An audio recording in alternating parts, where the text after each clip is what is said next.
I wanted to make a video talking about intermediate concepts in rhythm type mapping that I don't think people like either know or they're just not discussing. There's like no resources for mapping in this game, so I wanted to make one. Uh, this game is stupidly complex. Like there is a stupid number of possibilities for patterns. There's 30 keys, four fingers on each hand. Soon it's gonna be five because people are gonna start using thumbs for everything. I swear it's gonna happen. Maybe. But it can be difficult to know like what's going on when you're faced with something this complex. So I wanted to talk about some stuff that I figured out.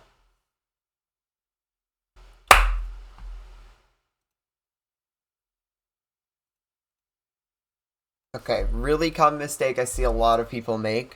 So they'll put a vertical stream, which is cool. And it's cool that the game community is down for that because it's kind of uncomfortable, but um, they put a vertical stream, right? I don't want it like that. Like, okay, great. This is fun. This feels great in my hands. And then they're like, okay, let's move it to the right. I want it on the right hand now. I want the right hand to do it. And they'll do this. Now, what they don't realize is that they've made two completely different patterns here. I'll throw a video up on screen now.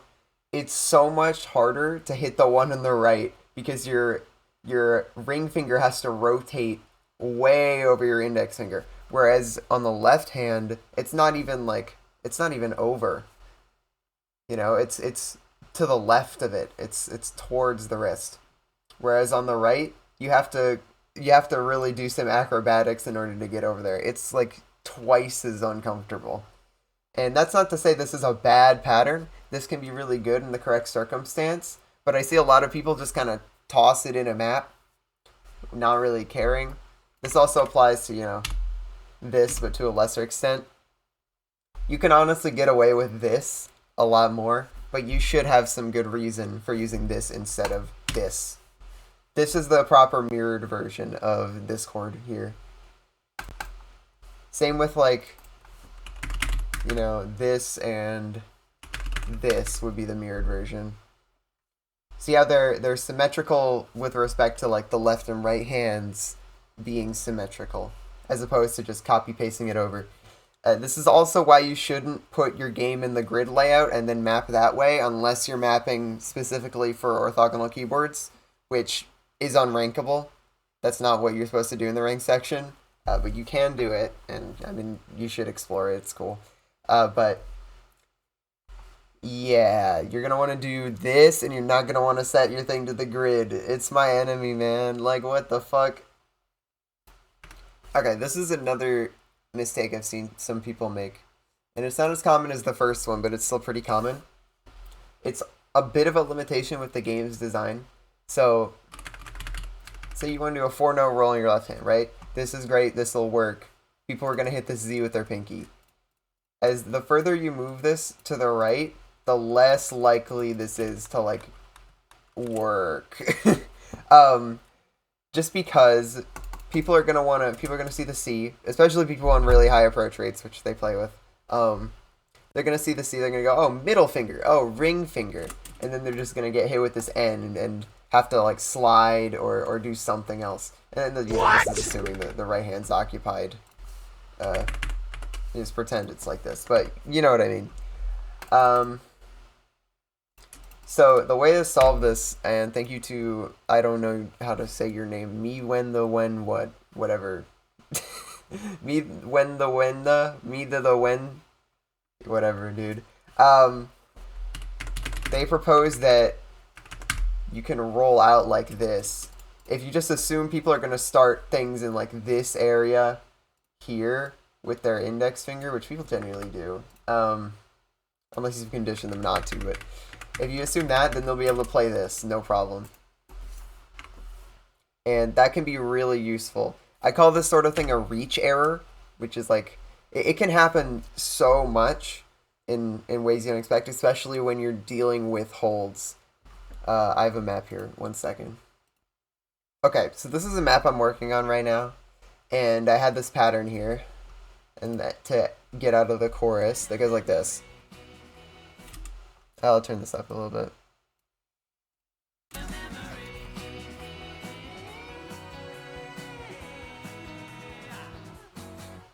Great, right? So this wasn't originally what it was on the right side.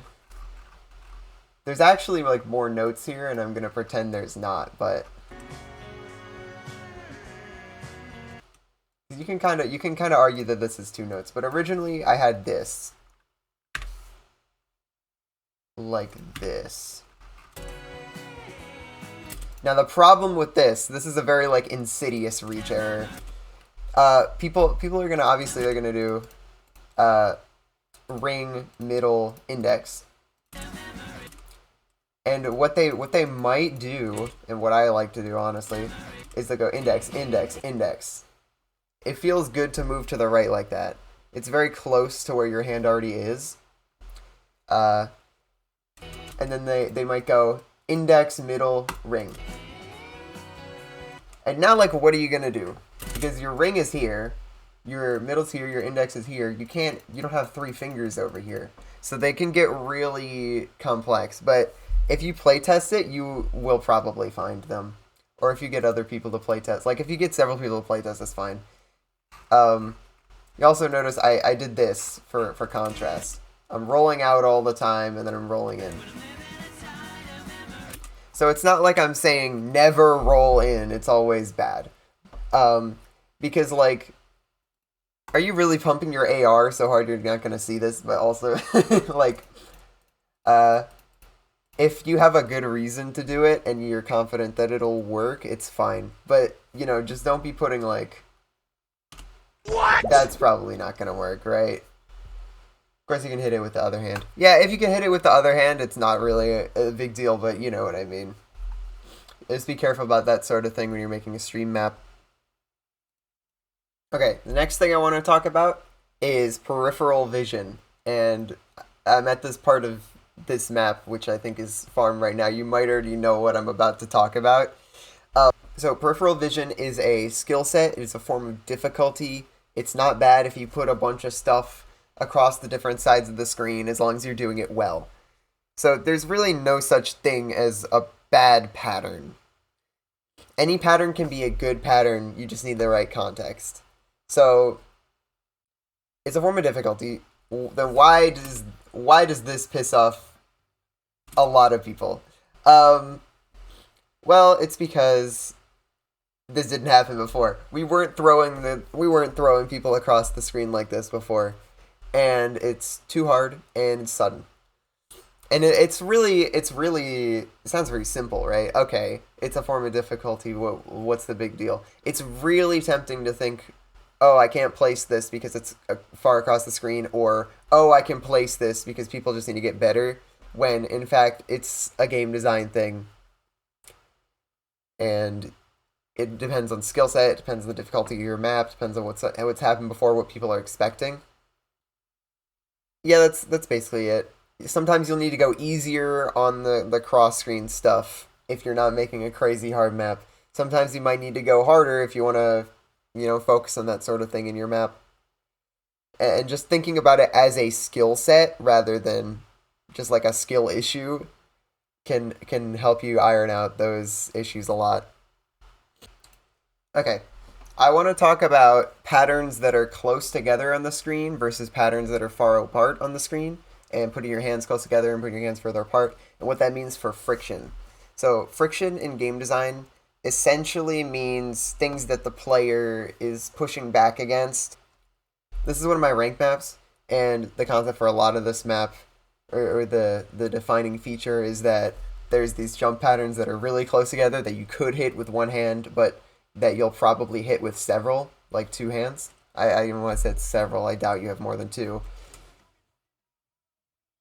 If you have more than two, have fun with your like first place forever. But you might play that you might hit the V with your right hand, you might hit the D with your right hand. I don't know. Especially on high, like especially on DT or something like that, you're gonna mix the hands here. And I think the snap decisions that this creates are really cool and a form of friction in a way. It's not necessarily like Dark Souls difficulty, like the guy, the boss hits you and makes you learn the patterns, but it's not as simple as like this, right? Like this is like dead, brain dead, like right? You do have to make the decision about like V, D, or ED or whatever you want to do. I suspect as the game's meta progresses, we're gonna see a lot more maps that look more like this, where the hands are just separate. Maybe not like all the way across the screen, but you know what I mean. You have the thing you play with your left hand, you think you play with your right hand. And there's really no question about what's doing what. And I think for a while it's going to be that. And then, like, after, like, a year, people are going to reintroduce the friction that comes with this tangling those patterns and things like that. But this is very much something you can utilize. This feeling of, I'm just going to tell you something and you're going to do it. It's very rhythm game. It's like, this is the dumbest genre of all time, and you never have to make a decision, you just hit the notes. And that can be really cool, especially if you're doing, like, complex patterns where maybe they are already complex enough, and you don't want people to have to make decisions. But it can be an interesting thing to utilize in your map. This is the map I was showing earlier, and I know it sounds like I'm trashing, like, separated hands. I'm really not. It's... it's a tool. You can use it poorly, you can use it well. I'm also not trashing any of the maps in this video. Please don't take it that way. But here's the map I am making right now, and it has the separated hands thing.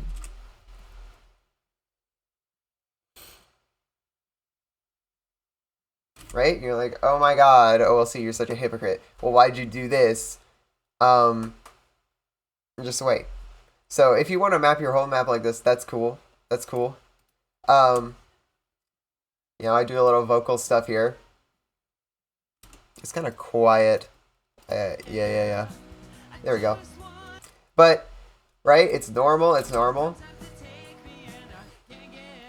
then I hit the chorus, right? Now your hands are together. And that feels so dynamic and so interesting that it's like scrunching up on your keyboard. And it's still very unambiguous handing. It's not like Pet Names where you can just choose. Like, there's one way you're gonna hit this pattern right here. There's one way you're gonna hit this. I guess you could do like ASV in your left hand. That's not that bad. But yeah, you can choose my maps. I love when people choose my maps. It's great. But that sort of contrast is something that you can utilize to great effect. It's also something you can just think about, like, do I want my maps to be more together, or do I want them to be more apart? And how much do I want the player to have freedom over how they play it? Because the more you put it together, the more different ways you're going to see people play your maps, and it can be really, really interesting. But also, putting things all the way apart can let you do cool things with handing and exercise more control. So there's a lot of like different ways you can do it. And obviously you don't have to choose one. I think everyone should like try both. But yeah, it's just a thing you can control and think about. This is also a really good opportunity to talk about playfield usage. I think this is easily the most underrated area of mapping right now. So if you're going to spread the hands apart, there's something very specific about... okay, I'll define the term. Playfield usage just generally describes where your objects are at any given time. So, this is the whole playfield. I'm using all of it. Right? I'm using the whole thing. And you don't have to use the whole thing. Like, I did this on purpose. But... or I put them close enough so that you could do peripheral vision, but... It's like that. It's like that for a while. And then it does something very specific and very flashy and very dynamic and cool, which is it clumps together and it moves from left to right. Right? Yeah! And the fact that it just ends there, like it ends at the right side is really cool. And it makes it feel like you cared a lot and you were very intentional with your map. And it feels very, very cool and dynamic to just play this whole thing, and then you get to this chorus.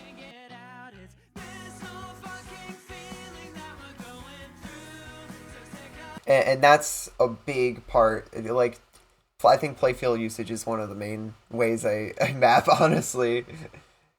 I might even overuse ideas, but it's definitely something you can use to make your maps a lot more cohesive. This map has a lot of these sections that go from like one side to the other and then go all the way back. Right here. It's just going from left to right. And it keeps doing that over and over and over. It gives your maps a lot of structure, and you can use these ideas everywhere. Like just before this, I stuck in the center. Everything in the center here.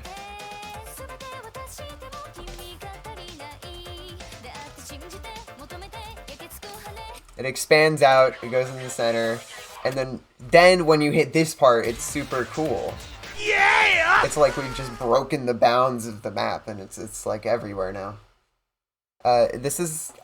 Maybe I'm just like not analyzing other people's maps much, but I really don't see people doing this, and they really should.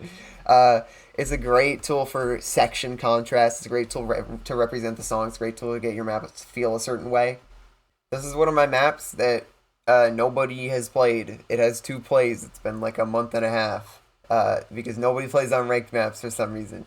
But these like rap verses, I wanted to go from left to right, and it's in a pretty specific rhythm.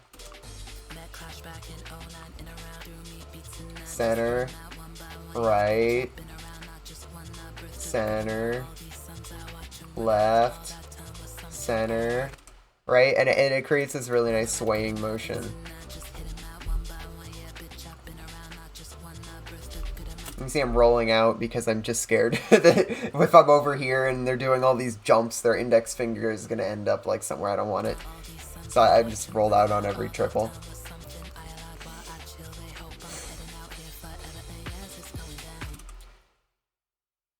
But it's like, it's a very effective tool. Like moving slowly over here, and then you jump all the way over here. Okay, this is kind of an advanced idea, but if you want to make your maps look organized and nice and intentional, you build them out of repeated shapes. So like use the same shape in different contexts.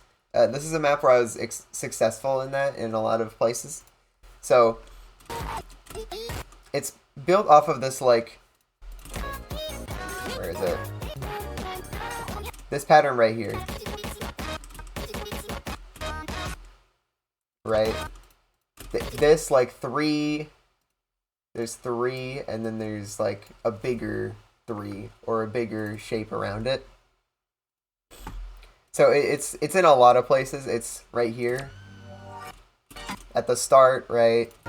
Where else? There's it's in the verse before the chorus. Am I audible? Yeah, I'm audible. That's fine. It's right here. There's also stuff like this section. This section is very intentional about just like this angle right here. So I have this angle. I use it again here. It's like just all over the place. I developed the idea by turning it into da-da-da-da-da, right? There's this, which is cool. You could do cool things with visuals. I'm never gonna come up with something this cool again in my life, dude. It's really cool. But yeah, just building your maps out of similar shapes. Here's another example. The chorus of this is built off of these like bowl shapes. So it's built off of these things, where it's like one here, and then two here, and then one here. And the course of this is just using these in different ways. So I start by having them be 2 chords, and you just swap your hands.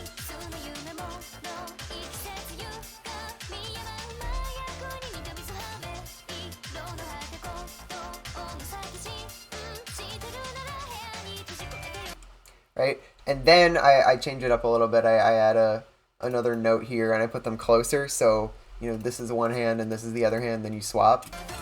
But it's still the same shape. So I'm using the same shape in different ways. You also see I'm changing the size with the song.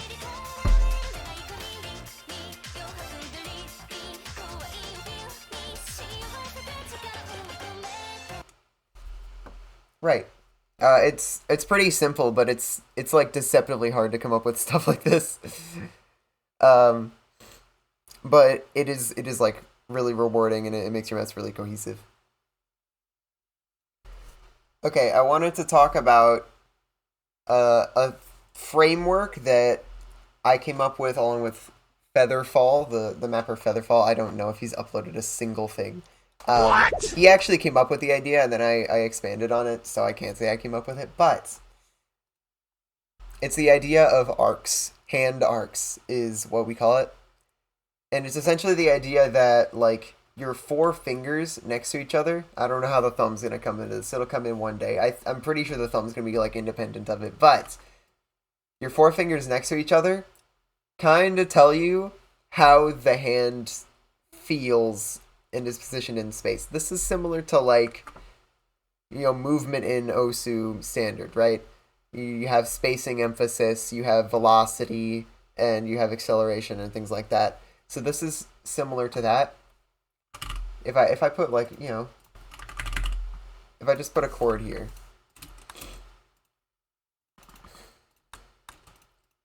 Okay, your hand's completely flat. Now what if I do this? I have changed the curvature. I could do it even more. I can change the curvature. I can change the scale. And I can change the angle. And these are the 3 things that you can change. You can change the curve. You can change the scale. I can't undo. For some reason, okay, this is crazy. In this software, it's like Control Shift 6 is undo. Like, what are we doing? Anyway, so you could change the curvature, the scale, and the angle. And it doesn't have to be like you cover all the notes. Like, if I just do like this, right? Let's say I've like taken up my right hand somehow. You just do this. The scale's huge, right? And that can be super cool. Hey, you could do like, this is something I thought about in Igaku a lot. I had a lot of these, like, these chords. There's this pattern that goes like this, and it's kind of really fucking hard, and I don't know if I like it, but what? One thing it does effectively do, it compresses your scale. It compresses the scale of your hand. You start with this big scale, and then you kind of flatten out into more like this shape, and then you go up, and then you go to your T. So you can use those ideas to come up with a lot of patterns by deciding what you want to change when the song changes. Like, if the song's getting more intense, maybe your patterns, the scale gets more intense, or maybe the curvature gets more intense, or maybe the angle gets more intense. So it's just something you can use as a tool to break down what you actually want to do. Like, that's getting a yeah from me. Yeah!